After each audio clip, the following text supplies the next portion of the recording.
공동체의 건강을 척도할 수 있는 하나의 기준이 있다면 그것은 그 공동체 안에서 가장 약한 사람, 가장 어린 사람, 가장 바깥에 있는 사람을 대하는 태도에 있을 것입니다. 느리게 오는 사람을 넉넉하게 기다려줄 줄 안다면 그 공동체는 건강한 공동체일 것입니다. 보폭을 맞출 수 없으면 따라오든가 오지 말라라고 얘기하는 공동체는 효율적인 공동체일 수는 있겠으나 건강한 공동체라고 보기는 어려울 것입니다. 한 사회나 또 나아가 한 국가의 건강함도 마찬가지이겠지요. 그 사회 안에서 가장 약한 사람들, 배제된 사람들, 바깥으로 내몰린 사람들을 어떻게 대하는지 보면 그 국가나 그 사회의 건강함을 알 수 있습니다. 세상은 국방력, 경제력, 무역수지, 종합주가지수 이런 것들을 건강함의 척도로 여기지만 믿음의 사람들은, 믿음의 공동체는 그와 달라야 할 것입니다. 뒤처진 사람들을 기다릴 줄 아는 것, 실패한 사람에게 다가가서 다시 한번 기회를 주는 것, 한 번 주어서 되지 않으면 두 번 주고, 두 번 주어서 안 되면 세 번 주는 그런 것. 세상은 이를 가리켜서 낭비요 혹은 도덕적 해이를 조장한다고 말하지만 교회는, 믿음의 공동체는 그래서는 안 될 것입니다. 우리가 성인군자라서 그런 것이 아니라 주님이 그러하셨기 때문입니다. 우리가 지난 3주간 성찰했던 바를 상기해 봅시다. 주님은 실패한 제자들을 다시 찾으셨지요. 절망과 굴욕에 시달리면서 마음의 문을 걸어 잠근, 그리고 다락방에 숨어든 제자들을 직접 찾아가셨습니다. 사람 고쳐 쓰는 거 아니다 라고 하는 우리 사회의 가장 악한 윤리를 주님은 걷어차 버리시고 그들에게 다시 다가가서 자기 상흔을 내어 보여주시고 부활의 기쁨을 주셨습니다. 여전히 그럼에도 회복하지 못한 제자들이 자신들의 익숙한 안식처였던 디베랴 바닷가로 도피했을 때에도 주님은 한 번 더 찾아가셔서 그들을 위로하시고 격려하였습니다. 세상의 논리대로라면 주님의 이러한 행동을 이해할 수 없겠지요. 버릇 잘못 든다라고 얘기할지도 모릅니다. 그러나 주님은 개의치 않으셨습니다. 2번이고 3번이고 4번이고 찾아가시고 위로하시고 길을 알려주셨습니다. 주님은 바깥에 내몰린 사람들, 자격 잃은 사람들, 의미를 잃은 사람들을 안으로 데리고 들어오셨습니다. 사도들은 바로 이 정신을 이어간 사람들입니다. 주님의 교회는 처음부터 바깥의 사람들을 안으로 끌고 들어오는, 데리고 들어오는 공간이었습니다. 초대교회 안에는 그래서 가난한 이들이 참 많았어요. 남편을 여인들, 가진 것 없는 이들이 정말 많았습니다. 모두 당대 사회의 경계 바깥에 있었던 사람들입니다. 초대교회는 언제나 그들에게 안으로 들어오시라, 함께 갑시다, 이리로 들어오십시오 라고 말했습니다. 여기 먹을 것이 있으니 함께 먹읍시다 라고 이야기했습니다. 초대교회의 이 초기의 사역은 늘 가난한 이들을 챙기고 그들에게 구제의 물품을 나누어 주고 또 아낌없이 자기 것을 베푸는 일이 일상인 공동체였습니다. 사도행전은 교회의 이 아름다운 풍경을 이렇게 얘기합니다. 사도행전 4장 34절의 상반절, 그들 가운데에는 가난한 사람이 한 사람도 없었다. 교회 안에 가난한 사람이 한 사람도 없었다라는 말을 교회에는 부자만 가득했나라고 이해하지는 않으시리라 믿습니다. 그것은 가난으로 불편함을 느끼는 사람이 없었다라는 것, 가난으로 박탈감을 당하는 이가 없다는 것, 가난이 지위가 되고 가난이 수치가 되고 가난으로 말미암아 공동체의 경계 바깥에서 서성이는 이가 없었음을 의미할 것입니다. 여러분, 우리는 이런 곳을 가리켜서 사람 사는 곳, 사람이 살만한 곳이라고 말합니다. 이따금 TV나 혹은 어떤 매체들을 통하여서 사람들이 서로 푸근한 마음으로 서로 정을 나누는 모습 가끔 보기도 합니다. 시장 통해서 할머니들이 먹을 것을 나누어 주는 그런 경우, 아니면 누구라도 집에 들어오면 일단 밥 먹고 가라고 얘기하는 이런 모습들 우리가 이따금 보면 우리는 나도 모르게 이게 사람 사는 세상이지라는 생각을 합니다. 우리는 사람 사는 세상에 살고 있으면서도 사람 사는 세상을 늘 그리워하는 것 같습니다. 사람들이 바깥에서 죽지 않도록 끌어모으고 나누는 곳, 그곳이 사람 사는 곳이고 사람이 살 수 있는 곳입니다. 교회는 그러해야 합니다. 믿음의 공동체가 그러해야 합니다. 사람이 살만한 곳, 그래서 그 공동체 안에 들어오면 사람이 살아나는 곳, 그것이 교회여야 하고 그것이 우리 믿음의 공동체가 되어야 하는 것입니다. 요빠라고 불리는 이 지역에 사람이 살만한 교회, 사람이 살아나는 공동체가 있었습니다. 그 공동체의 중심에는 다비다 또는 그리스말로 도르가라고 불리는 여제자가 있었습니다. 오늘 함께 읽은 36절입니다. 그런데 요빠에 다비다라는 여제자가 있었다. 그 이름은 그리스말로 번역하면 도르가인데 이 여자는 착한 일과 구제 사업을 많이 하는 사람이었다. 요빠는 여러분 성경에서 중요한 지역입니다. 한번 들어보셨는지요? 요빠에 대해서. 구약의 예언자인 요나 다 아시죠? 니느웨로 가라서 회개하라는 메시지를 전하라는 하나님의 명령을 받았지만 하나님의 명령을 거역하고 주님의 낯을 피하여서 도망한 곳이 요빠입니다. 요나는 그 요빠의 당도에서 배를 타고 하나님께로 도망가려고 했었지요. 그러나 이 배는 난파되어서 결국 요나는 바다로 빠지게 되었고 물고기에 갇히게 되는 이 이야기를 알고 있습니다. 요나가 이 요빠로 도망한 다음 그곳에서 배를 탔다는 것을 미루어 볼 때도 그렇지만 요빠는 당대의 매우 큰 항구 도시였습니다. 고대의 여느 항구 도시들이 그렇듯이 요빠는 매우 부유한 지역이었습니다.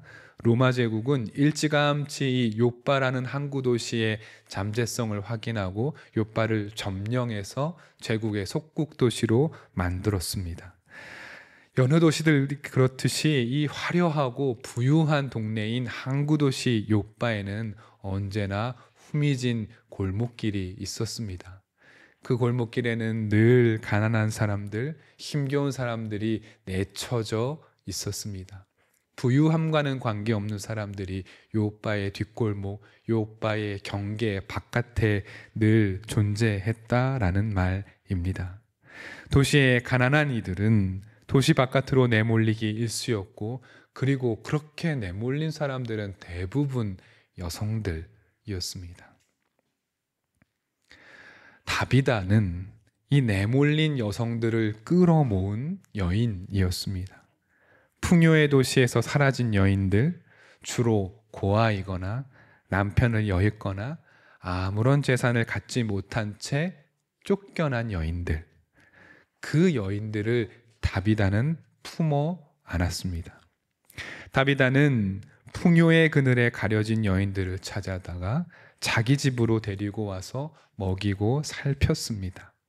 짐작컨대 그 요빠에서 다비다의 집은 교회였을 것입니다. 여러분 아마 아시다시피 이 초기 그리스도교에서는 집이 곧 교회였습니다.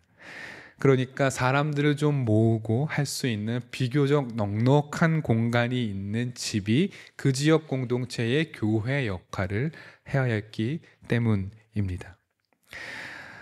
그녀가 정말로 그렇게 부유한 사람이었는지 아니었는지는 정확히 알 수는 없지만 다비다는 자기가 할 수 있는 최선을 다하여서 사람들을 모으고 그들을 돕는 역할을 감당했습니다. 사도행전은 이 다비다의 착한 일과 구제 사업을 일컫는 말로 구제 사역을 많이 하는 사람이었다라고 기록을 하는데, 우리가 보는 이 새 번역 성경에서 많이 하는 이다라고 번역된 헬라어 말은 프렐레스를 옮긴 말입니다. 그런데 이 새 번역에 많이 하는은 약간 번역을 좀 잘 못한 번역입니다. 그 의미를 잘 살리지 못한 번역인데요. 이 플렐레스라는 말은 충만하다, 쉼이 많다, 가득하여 완전하다라는 뜻을 갖고 있습니다.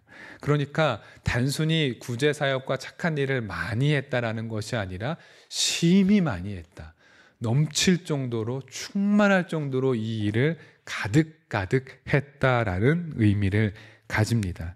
그래서 여러분, 이 부분만큼은 개역개정 성경이 번역이 더 좋습니다. 개역개정은 이 구절을 심히 많더니 라고 번역을 하고 있기 때문입니다. 다시 한번 보시죠. 다비다의 사역은 심히 많이 착한 일을 하는 사람이었습니다. 일회성 생색내기가 아니라 사랑이 넘치는, 그야말로 사랑이 가득한 사역이었습니다. 다비다는 화려한 항구 도시 요바에서 버려진 사람들을 그렇게 품고 사력을 다해서 자기가 할 수 있는 모든 착한 일을 최선을 다하여서 하는 여인이었습니다. 언제까지요? 그녀가 목숨을 잃을 때까지 그 일을 했습니다. 말씀을 따라서 다비다의 삶을 조금 더 깊게 들어가 보겠습니다. 오늘 본문을 유심히 살펴보면요, 여러분, 사도행전 본문을 잘 살펴보면 이 이야기에 등장하지 않는 사람들이 있습니다. 누구일까요? 여러분, 본문을 한번 잘 보십시오. 주보에 나와 있는 이 다비다의 이야기, 그녀가 고생하고 죽어버린 이 슬픈 사건에 전혀 등장하지 않는 사람들이 있는데, 그것은 다비다의 남편 혹은 자녀, 그의 가족들이 전혀 등장하지 않습니다. 그녀가 숨을 거두었을 때 곁에 서서 슬피 울던 이들 가운데에 가족을 찾기 어렵습니다. 이 말은 무슨 뜻이겠습니까? 다비다도 홀로 된 여인이었을 가능성이 매우 높다라는 뜻입니다. 자녀가 없는 여인, 우리말로 과부라고 합니다.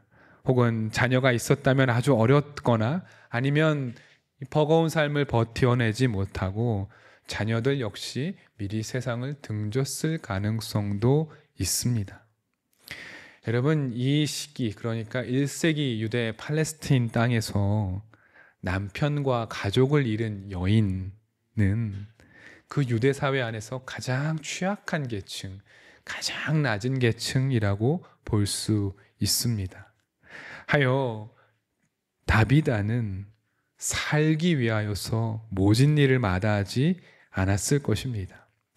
아마 이 여인은 닥치는 대로 일했을 것입니다. 자기를 살려 했고, 혹시 자기에게 건사해야 될 자녀가 있으면 그 아이를 살리기 위하여서 모든 일을 다 했을 것입니다. 여러분, 이 여인의 이름이 다비다 혹은 도르가인데요. 다비다는 유대식 표현이고 도르가는 헬라식 표현인데 모두 같은 뜻을 갖고 있습니다. 다비다 도르가의 말의 뜻은 사슴, 우리가 생각한 바로 그 사슴입니다. 좀 더 정확히는 영양, 영어로는 가젤이라고 하죠. 그 동물 나오는 프로그램에서 여러분 한번 보신 적이 있으리라 생각합니다. 그 가젤입니다. 사슴.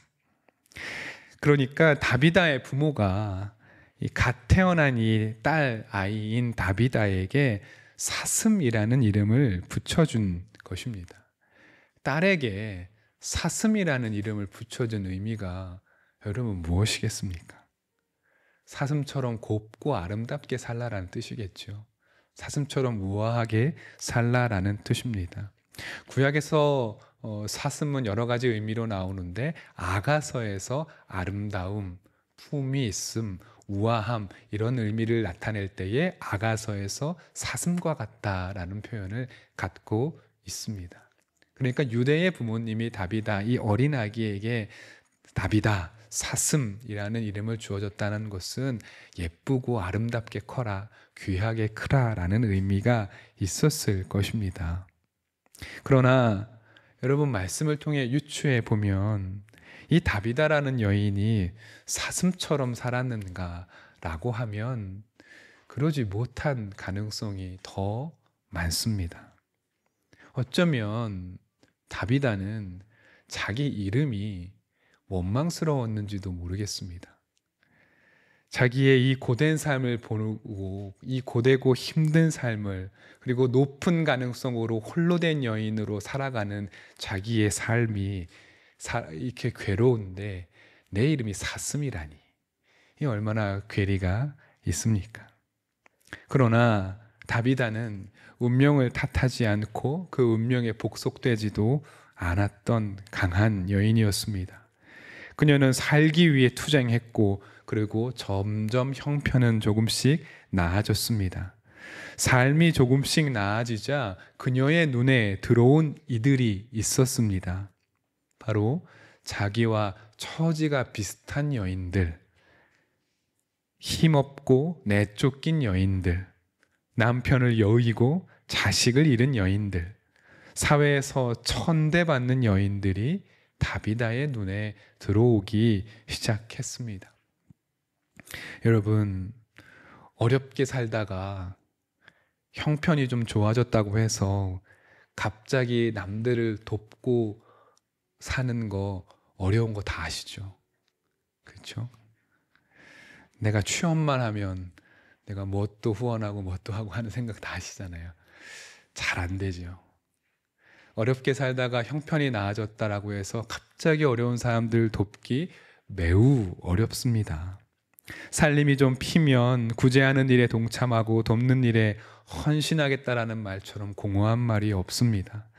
왜냐하면 대부분의 사람들은 이 고통스러운 기억과 자기의 모습을 청산하는 데 급급하기 때문입니다.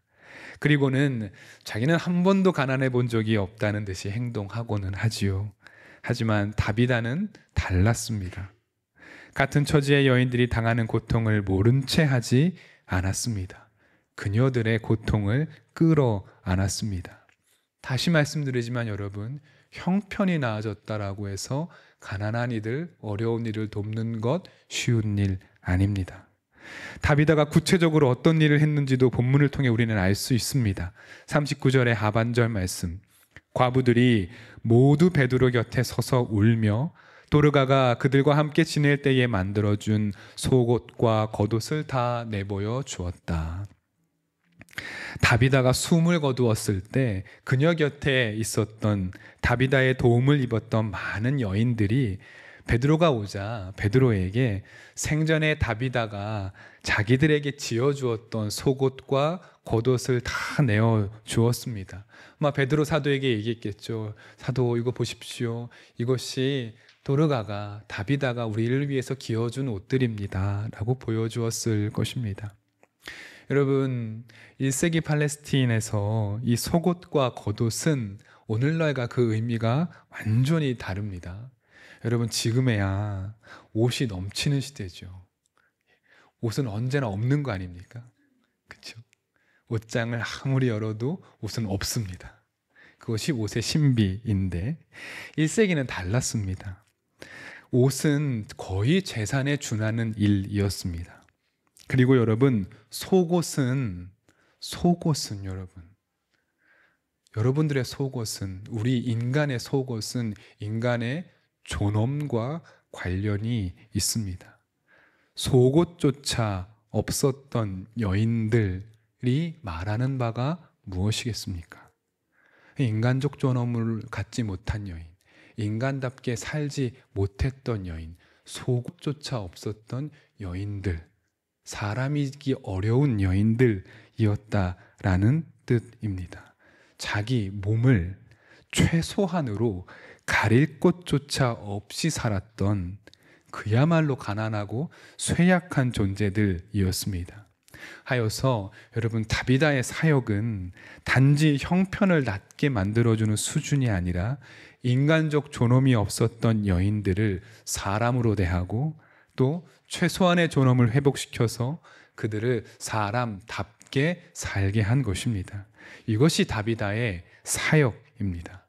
그러니 다비다 혹은 도르가라고 하는 이 이름의 그 뜻, 사슴처럼 아름답게 살라라는 그 이름대로 다비다는 살아내었던 것이라고 볼 수 있습니다. 이와 같이 다비다에 대해서 성찰하고 그녀의 삶을 깊게 들여다보면 들여다볼수록 대단하다는 생각밖에 들지 않습니다. 도대체 다비다는 또 도르가는 이 여인이 누구이길래, 무슨 사연이 있길래 자기 삶 전부를 다 바쳐서 이런 일을 할 수 있었던 것일까? 무엇이 이 여인에게 자기와 같은 아픔을 가진 여인들을 모른 채 하지 못하게 만들었을까? 이 질문에 대한 답은 다비다를 수식하는 한 가지 표현인 여제자라는 데에 있습니다. 여제자는 헬란말로 마세트리아라고 합니다.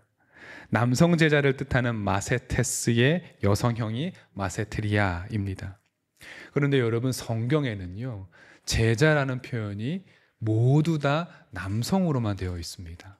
성경에서 제자로 번역된 말은 다 남성입니다. 그 말은 뭡니까? 성경에 제자로 가리키는 사람들은 모두 남자입니다. 단 한 사람을 빼놓고, 바로 여기 나오는 다비다를 제외하고 말입니다. 성경에서 여성에게 제자라는 칭호를 부여한 이는 단 한 사람, 다비다입니다. 다비다는 욥바라는 풍요의 도시에서 유일했던 주님의 여제자, 참된 그리스도인이었습니다. 다비다의 헌신적인 사랑, 나눔의 실천, 가난하고 내쫓긴 여인들을 품고 그녀들을 안으로 데리고 들어온 이 성품들, 그리고 자기 생명을 소진하면서까지 사랑의 끈을 놓지 않았던 이 위대한 삶의 여정은 결국 그녀가 그리스도인이었기 때문에, 제자였기 때문에 가능한 일입니다. 제자란 여러분 누구입니까? 스승의 뒤를 따르는 사람입니다. 그렇다면 주님의 제자란 무엇입니까? 예수를 따라 사는 사람입니다. 주님과 같이 사랑하고 나누고 바깥으로 내몰린 사람들을 안으로 들이고 자기 목숨을 버리기까지 사랑하는 것, 그것이 주님의 제자의 삶입니다. 다비다는 그런 사람이었습니다. 그녀는 주님의 제자, 참 제자였습니다. 자기 사람을 사랑하시되 끝까지 사랑하신, 죽기까지 사랑하신 주님을 닮았던 여제자 다비다는 주님을 얼마나 닮았든지 주님의 죽음마저 닮았습니다. 헌신과 봉사의 노고 끝에 그만 그녀의 삶의 등불이 사그라들었습니다. 성경은 그녀가 노환으로 돌아간 것이 아니라 병으로 죽었다라고 말하고 있습니다. 이 병이 무엇인지는 알 수 없으나 우리는 병의 원인만큼은 충분히 가늠할 수 있습니다. 자기를 돌보지 않은 탓이겠지요. 어쩌면 주변에서 좀 쉬어가라고 만류했는지도 모릅니다. 그러나 제자 다비다는 그녀의 눈에 밟히는 자기와 비슷한 처지의 과부들을, 그녀들을 그냥 두고 볼 수 없었습니다. 그녀들에게 나누어 줄 옷을 깁기 위해 밤낮을 가리지 않았을 것입니다. 병화는 악화됐을 것이고 결국 다시 일어나지 못하게 되었습니다. 그녀의 사망 소식에 과부들은 한 걸음에 달려왔습니다. 생전 다비다에 의하여서 공동체 안으로 들어올 수 있었고, 무엇보다 옷을 입고 존엄을 되찾고 사람답게 살 수 있게 된 이들이 다비다 곁에 모여서 슬피 울고 있습니다. 인생의 마지막에 곁에서 울어줄 이들의 면면이 그가 살아온 삶의 궤적일 것입니다. 다비다의 삶이 얼마나 거룩했는지 잘 보여주는 대목입니다. 다비다의 죽음으로 욥바의 교회가 큰 슬픔에 빠졌습니다. 여인들은 망연자실했지만 정신을 바로 차렸습니다. 이대로 우리가 사랑하는 다비다를 돌려보낼 수 없었기 때문입니다.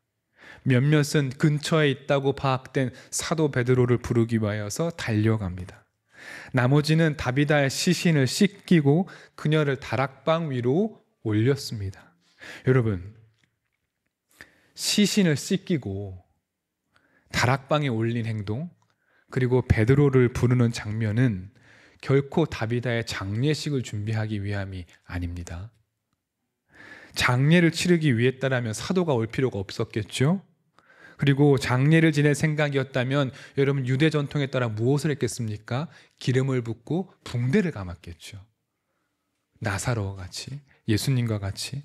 그러나 지금 이 여인들은 씻기고 그녀를 다락방 위로 올렸습니다.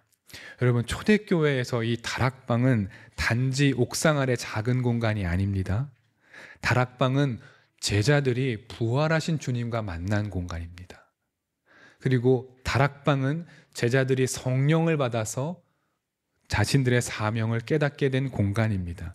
다시 말하여서 이 초대교회 공동체에게 다락방은 생명의 공간이라는 뜻입니다. 그러니 여인들이 베드로를 부르며 달려가고 다비다의 시신을 다락방에 올린 행동이 무엇이겠습니까? 다비다 살리겠다라는 뜻입니다. 다비다를 살려내겠다라는 의지입니다. 여기 이 여인들의 간절함을 잘 생각해 보십시오. 여기 모인 여인들이 모두 다 가난하고 나약한 여인들이었습니다. 그러나 다비다의 헌신으로 존엄을 되찾아 생명을 찾은 이들입니다. 도시 바깥으로 내쳐져 있다가 다비다에 의해서 다시 그 안으로, 공동체 안으로 들어온 여인들입니다. 그런데 지금 다비다는 어디에 있습니까? 생명 바깥으로 내쳐져 있습니다. 평생을 헌신적으로 봉사하다가 그만 생애 바깥으로 내몰려 버린 것입니다. 여인들은 생애 바깥에 내쳐진 다비다를 생애 안쪽으로 데려오기 위하여서 할 수 있는 모든 일을 다 하고 있는 것입니다. 마치 다비다가 자신들에게 그러했던 것과 같이 말입니다. 이윽고 사도 베드로가 도착했고 다비다는 살아났습니다. 요빠의 이 작은 교회 공동체는 죽음을 이기고 생명의 교회가 되었습니다. 사랑하는 청파의 청년 여러분, 이런 곳이 교회입니다. 다비다의 사랑으로 생명을 얻은 이들이 이제는 다비다의 생명을 살리기 위하여서 헌신하는 곳, 헌신이 헌신을 낳고 사랑이 사랑을 잇는 곳, 받은 사랑을 그대로 돌려주는 곳, 그래서 죽음이 한치도 틈탈 수 없는 곳, 바로 그것이 교회입니다. 주님의 공동체는 이러해야 합니다. 여러분, 우리의 교회가, 우리의 공동체가 이런 곳이 되어야 합니다. 건강한 공동체는 가장 바깥에 서성이는 이들에게 함께 가자고 말해야 하는 공동체입니다. 배제된 사람이 한 명도 없는 공동체는 있을 수 없습니다. 그러나 가장 바깥에 있는 한 사람을 안으로 데리고 올 수는 있습니다. 여러분, 우리는 이런 공동체를 만들어야 합니다. 목사님, 우리에게는 다비다가 없는걸요. 저는 다비다처럼은 못 살겠는데요. 이렇게 말할 수 있습니다. 맞습니다. 우리에게는 다비다는 없고 또 다비다 비슷한 사람도 없습니다. 저도 그렇습니다. 제가 어찌 다비다처럼 이렇게 살 수 있겠습니까? 감히. 그러나 저와 여러분이 다비다는 아니지만 주님의 제자이긴 하지 않습니까? 다비다처럼은 못 살겠지만 그리고 제자처럼은 살아야 되는 것 아닙니까? 왜냐하면 저와 여러분들은 그리스도인이고 주님의 제자라 스스로 일컫기 때문이 아니겠습니까? 그녀의 헌신 가운데 아주 작은 부분이라도 우리는 담기 위해 노력해야 할 것입니다. 우리 청년부 가장 바깥에서 서성이는 이에게 함께 가지 않을래? 같이 놀지 않을래? 라고 말을 걸 수 있는 우리가 되어야 할 것입니다. 오랜만에 얼굴을 보인 이에게 그간 별일이 없었는지 물어보는 공동체가 되어야 합니다. 수영 잘 갔다 왔나요?